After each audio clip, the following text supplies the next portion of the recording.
Where have you been this week? I've been to a few great places, but one of the things I did a couple of weeks ago, which I really loved, was a cooking class at the Piper Street Food Company. And we're going to have a chat about that and some of the other classes they do. We've got Damian Sandercock with us today. All right, and before we introduce Damian, also we're catching up with Darcy Curnow from Maha. Yes, it's a great restaurant. It's part of the Press Club group, but it's much more Middle Eastern. And they're doing a class where they teach you about wine. So if you're one of those people who open a wine list and you go, what do I do with this? I have no idea what these varieties are. Just drink it. Well, you've got to pick one before you can. They're going to do sort of a wine for dummy class. Well, you just start at the cheapest and hope for the best.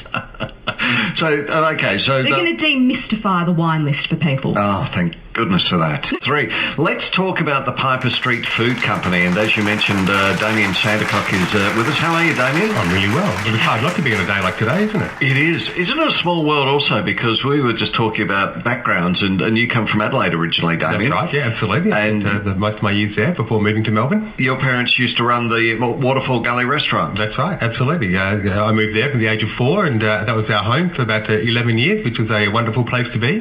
We had a national park as our front and backyard, so as a child growing up, it was amazing. Oh, it was great. And then the people in Adelaide, if you had someone coming, you would go to the Waterfall Gully and go for the walk up through the waterfall and all that sort of thing. A perfect Sunday. Yep, and you could have a beer or something at the start and maybe a beer at the end, just to be on the safe side. Exactly right. That's a good part of the world. So please tell us, Piper Street Food Company, what is it? Sure. So we're a small batch artisan charcuterie based in central Victoria. We make pâtés, terrines, rillettes, and accompaniments to go with that. We only make a very small range of products, and we try and concentrate on those and do those well. Can I be blunt for a second? What's new? When you say we make it, do you actually make it or do you rebrand it? No. We make everything there. So we start from scratch. We have chefs in the kitchen. We start by boning out our animals, our birds, and our pork, and so it's very much a start to finish product. So would you get in, say, a whole pig, or would you get it... No. We buy in shoulders. Yep. Shoulders of pork. And then you do everything from scratch. Yeah, exactly right. Yeah, so we start off, and our day starts on a Monday morning with the butchery, and that's butchering and processing on a Monday, and then a little bit of marinating then. Tuesday's our main cooking day, where we go do all the cooking of our terrines and our parfaits, pâtés, and our rillettes, and ready for dispatch on a Wednesday. Damien, Dummy's Guide to Charcuterie, what is it, and how did it come about? Yeah, sure. So charcuterie breaks down into 2 words, char and coute, charcut, which is cooked flesh, and it's based on old world preservation techniques. So when they didn't have fridges. Exactly right. Yeah, you bet. So you would slaughter your animals in the autumn after they've had a good season of eating through the summer, and you need to be able to store some of that meat throughout the winter, in days gone by. So charcuterie came around as a way to preserve those products. So then you were able to eat meat all the way through the winter. And now we just do it because it's delicious. It tastes good. Yeah, exactly right. It tastes good. So with the pâtés and that, what's the difference between pâté and parfait? Well, the pâté is a parfait, but a parfait is a little more refined. It's a smoother product. It's processed in a raw state, and we serve ours in a jar. We cook ours in a jar, and it's just a lighter product. Moussey almost, I'd say. Exactly right. See, I thought Damian went to a better school than I did. He had a fancy word for it. Exactly. We're talking about 2 different things. Damien, can we sort of go back into sort of your journey? How did you end up at the Piper Street Food Company? Sure. So like Glenn mentioned earlier on, I come from a family of restaurateurs, and I can tell you right now that the cooking was the last thing on my mind after watching my parents work so hard.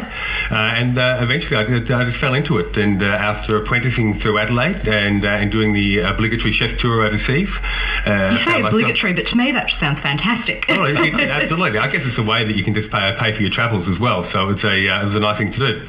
And then moving to Melbourne, a few years working in Melbourne restaurants, which was a great insight. As a chef. Yes. Can you name some of them for us? Well, I spent most of my years at Il Beccaro on Little Collins Street. So yes. I cut my teeth in Melbourne restaurants there for 3.5 years before getting married, having children, and moving to the country, which sounds very romantic. It does.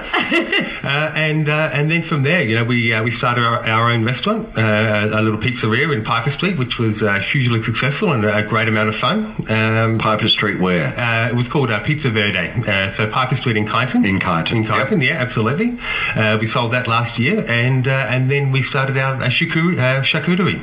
And the idea behind Piper Street, was it always a dream for you? Yeah. this idea came before our pizzeria. It's just we couldn't afford to start it up. There's a bit more infrastructure involved in this sort of business. The idea came originally in '99 when my wife and I were overseas, and we bought a can of rillette de canard, which is quite simply a potted meat of duck. And we bought a can of that from a local supermarket and a bottle of wine, and sat in the park and ate and drank, and just wondered at the product. You wanted everyone to be able to experience that. Well, that's exactly right. And that idea was always in the back of our mind. And then one day in a second-hand bookshop, I came across a copy of Jane Grigson's French cookery and charcuterie book, and then that cemented the idea. So from there, with a book and some old recipes, we started formulating the business plan. So how many people have you people work there? Where we are, there's only 3 of us. We're a small operation. We've got Karen White.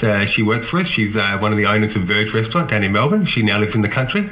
And then a local boy, Tim, who's been with us now for just over a year. So you'll make all of this stuff. Is that the right term? We'll go with that, yeah. Yeah, that's right. You make it all freshly on a daily basis? Exactly right. It's a very fresh product, so we make it every week. We start from scratch, and we make our product ready for market. So we have we're a wholesale business, so we have a selected stores around Melbourne that stock our products. We also have a little small retail shop in Kyneton, and then farmers markets where we were this morning, flogging our wares. Which one were you at this morning? At the Burundara market down in Hawthorne. Okay, Auburn Road. Auburn Road. It was a fantastic turnout. Great day for a farmer's market. Oh, yeah, exactly right, yeah. Even Ted Bailey made it out this morning. Oh, did he try some of your stuff? No, he didn't. He was a little busy this morning, but I can appreciate that. He's probably got a lot on his plate. I drove past there earlier this morning. Yeah, I was looking out for you. Well, I waved. I have to look a bit harder next time.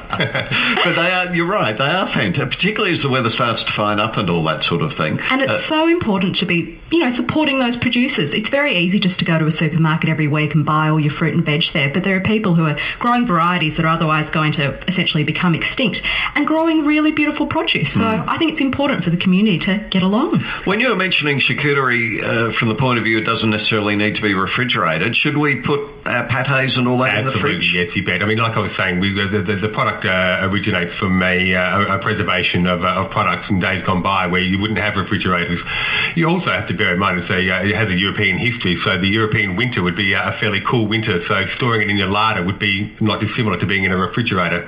However, in today's environment, and especially in Australia, it's the sort of product that does need to be refrigerated. However, things like the rillettes and our terrines are best eaten at room temperature, so we recommend that you bring it out, let it warm a little, take out what you need, eat that, and then put it back in the fridge. If you want to put a question through to Damian, give us a call, 131873, and that's thanks to TGA Telco, Telstra's National Business Dealer of the Year. Call 1300-4-TELCO to get on board today. But if you want to put a call through to Damian, give us a call, and we'll be back. Is that all right with you? I think that sounds like a great idea. Beautiful. I'll hang around. Would you mind? Indeed. 3:18. This is MTR. Dining out with Roshena Dutta. Thanks to Australian Made, Australian Grown, helping shoppers, helping business, helping Australia. 3:21, Saturday afternoon. Roshena Dutta with us and Damian Sandercock from Piper Street Food Company. I'm hooked. I'm addicted. I was worried you weren't going to come back after the break. You were so heavily into the food. Is it parfait? Am I saying that right? Parfait. Exactly. Yes, parfait, indeed. That's beautiful. It's a duck one, is it? It's duck, so we use duck livers and then butter and eggs, and we make a reduction with some brandy and some port and a few other herbs and spices in there as well. And yeah, is it the sort of stuff you could make at home? Yeah, it is. Yeah, look, and what we do is not rocket science at the Piper Street Food Company, but it's the time taken to make the products, and that's and to really sort of hone those skills and to really develop those flavours. It takes time, like I said earlier on. Our day starts on a Monday with the butchery, and then goes through on the Tuesday for the processing and cooking, and then with our terrines in particular, they're then pressed overnight, and on the Wednesday we'll start slicing them and that sort of stuff. So our terrines take 3 days to make, and our rillettes are a similar sort of thing. There are 6 to 8 hour cooking time for that sort of product, so it takes time. I love this terrine. This is the wild rabbit terrine, is that right? Indeed, yeah, wild rabbit. So wild rabbit from Central Victoria, from Reedsdale, and which you were saying you have to get from an abattoir. Yeah, exactly right. Well, they have to go through an abattoir. They have to be processed through an abattoir, in order to meet the Australian standards, as with all meat does these days. I can't believe we're not allowed unpasteurised milk in this country.